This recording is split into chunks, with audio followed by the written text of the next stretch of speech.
सिंध के क़ौमी ऐं मज़ाहिमती शाइर मुंशी इब्राहिम की 91वीं सालगिरह जनान सूमरो में मल्हाई पई वञे।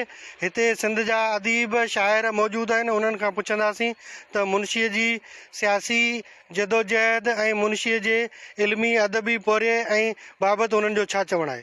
मुंशीअ जहिड़ा इंसान दोस्त धरती जाया ऐं धरती दोस्त जेको मूंखे यादि आहे त उन दौर में एॾो सितम वारो दौर हो जंहिंमें DPR सिंध क्राइम 110 109 कलमनि में सवें वर्कर जेल में हुआ, जंहिंमें इब्राहिम मुंशी बि उन दौर में DPR में कराची सेंटर जेल में हो ऐं काफ़ी अरसो रहियो। इन मुश्किल दौर मां हिननि पाण खे सुरख़ुरू करे ऐं पोइ आंदो किथे बि सौदेबाज़ी न कई, किथे बि करप्शन में पंहिंजा हथ ख़राब न कया, पंहिंजो ज़हन ख़राब न कयो।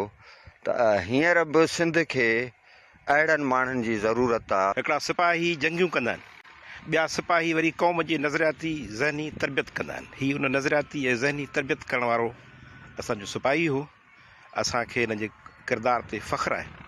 अहिड़ा माण्हू असांजे तारीख़ जो अमर हिसो आहिनि, रहंदा ऐं ज़रूरत आहे त असीं हिननि माण्हुनि जे उन मिशन खे अॻिते हलायूं। सिंध जे अदीबनि दानिश्वरनि ऐं शाइरनि हिकिड़ो फुजागी जो दौरु आंदो, हिकिड़ी लहर पैदा कई ऐं उन लहर में आउं सम्झां थो इब्राहिम मुंशी, शेख अयाब इब्राहिम जो इहो खोड़ सारा सिंध जे अदीबनि शाइरनि जा नाला आहिनि जिन हिकिड़ो पंहिंजो दौरु ॻणायो ऐं नए नसुल जे लाइ हिकिड़ो उत्साह ॾिनो। ऐं आउं सम्झां थो 60-70 जे ॾहाके खां वठी अॼु अधु सदी गुज़री वई आहे, पर असां अञा ताईं उन दौर जे अदब जी, उन दौर जे तख़लीक़ जी जो फ़िकूं पूरियूं कोन करे सघिया आहियूं।